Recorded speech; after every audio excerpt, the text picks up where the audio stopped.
Bonjour, voici déjà notre dernier podcast dans notre série Qu'est-ce qui fait un coach talentueux aujourd'hui? Nous avions introduit cette série par le thème Comment poser des questions vraiment inspirantes.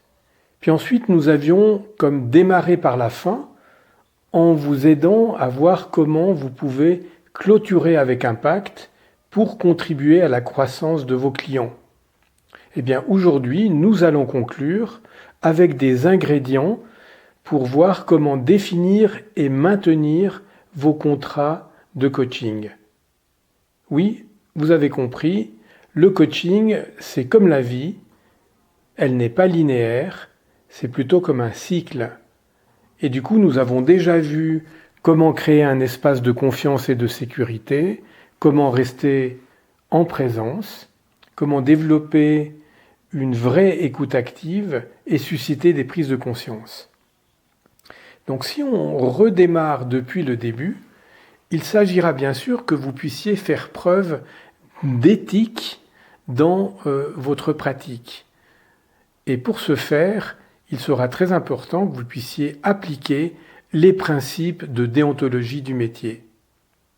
Ensuite, il sera également essentiel d'incarner un état d'esprit coaching, c'est-à-dire tout simplement appliquer toutes les compétences vues précédemment, et ceci se développe surtout avec la pratique et avec le temps. Donc si on entre véritablement dans comment définir et maintenir vos contrats de coaching, on pourrait diviser ce chapitre en 3 parties. La première, c'est comment fixer un objectif ou des objectifs pour le voyage de coaching, mais également comment fixer les objectifs de chaque séance. Quand vous êtes dans cette recherche avec votre client de définition d'objectifs, il sera intéressant de poser des questions du type qu'attendez-vous de ce coaching? Qu'attendez-vous de cette séance? Qu'est-ce que vous voulez accomplir ou qu'est-ce que vous aimeriez avoir atteint durant cette séance?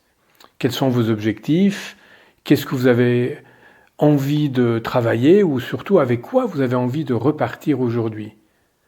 Vous pouvez changer la forme en demandant qu'est-ce qui sera différent après cette séance?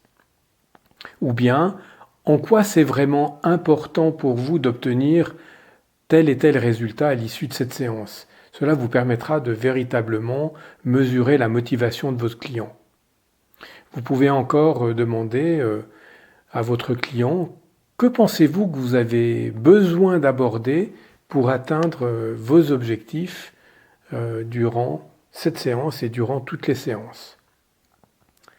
Au chapitre des critères de mesure, c'est bien que vous puissiez explorer en posant des questions. Comment saurez-vous que vous avez atteint tel objectif de la séance? Ou bien comment moi je saurai que vous avez atteint cet objectif? Ou encore, qu'est-ce qui aura changé une fois que vous aurez atteint vos objectifs? Et enfin, c'est très important de pouvoir placer des indicateurs qualitatifs ou quantitatifs qui permettent de mesurer quel est le niveau de bien-être et de confiance de votre coaché dans la perspective de l'atteinte de l'objectif. Aujourd'hui, quel est cet indicateur?